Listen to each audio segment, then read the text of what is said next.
सिंध जे सामूंडी ॿेटनि ते वफ़ाक़ जे कब्ज़े खिलाफ़ यूथ एक्शन कमेटी पारां हैदराबाद प्रेस क्लब साम्हूं 2 कलाकनि वारी बुख हड़ताल कई वई, जंहिंमें सियासी समाजी अॻवाननि शिरकत कई। उन मौके ते यूथ एक्शन कमेटी जी चेयरमैन सिंधु नवाज़ गांगरो, जसकम अॻवान डॉक्टर नियाज़ कालाणी, आज़ाद मीरवाई, हमज़ली चांडियो, दर्शन सचदेव, एडवोकेट उमेर ख्वाजा ऐं ॿियनि ॻाल्हाईंदे चयो त तरक़ी जे नाले ते सिंध ते कब्ज़ो कंहिं बि सूरत में क़बूल न कबो।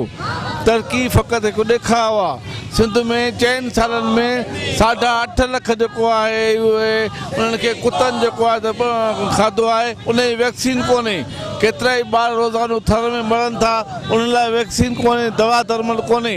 तंहिंजे करे ई तरक़ी में फ़क़ति ऐं फ़क़ति सिंध जी ज़मीन ते कब्ज़ो आहे जेको कंहिं बि सूरत में क़बूल न कबो। सिंध गवर्नमेंट हमेशा सिंध सां गद्दारी कई आहे, सिंधी माण्हुनि सां गद्दारी कई आहे। हूअ जॾहिं कराची कमेटी ठही पई त इस्लामाबाद में उते साइन करे ॾेई आया ऐं हिते धरना हणी माण्हुनि खे बेवकूफ़ कनि पिया, सिंधी माण्हुनि खे, सिंधी अवाम खे बेवकूफ़ कनि पिया। ऐं अॼु बि असां सां उहो ई थी रहियो आहे। तव्हां ॾिसो त कल्ह जेको सोशल मीडिया ते लेट वायरल थिए पियो, उन जे हिसाब सां इहो सिधो ऐं सौ आहे त हुननि सिंध सां माण्हुनि सां गद्दारी कई आहे। असां सिंध गवर्नमेंट खे इहो मुतालबो था कयूं त जल्द खां जल्द सिंध असेंबलीअ में करारदाद पेश करे इन ऑर्डिनेंस खे रद्द कयो वञे, न त सिंधी माण्हू सरापा एहतिजाज हूंदा।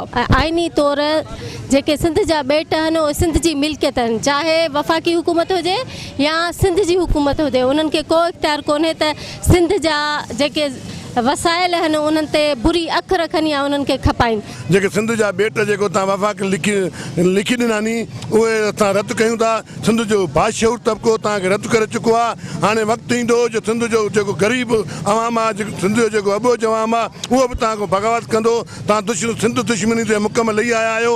असां इन ॿेटनि खे रद्द था कयूं, इन सदारती ऑर्डिनेंस खे रद्द था कयूं। विज़िट कयो अवामी आवाज़ मीडिया ग्रुप जी वेबसाइट awamiawaz.pk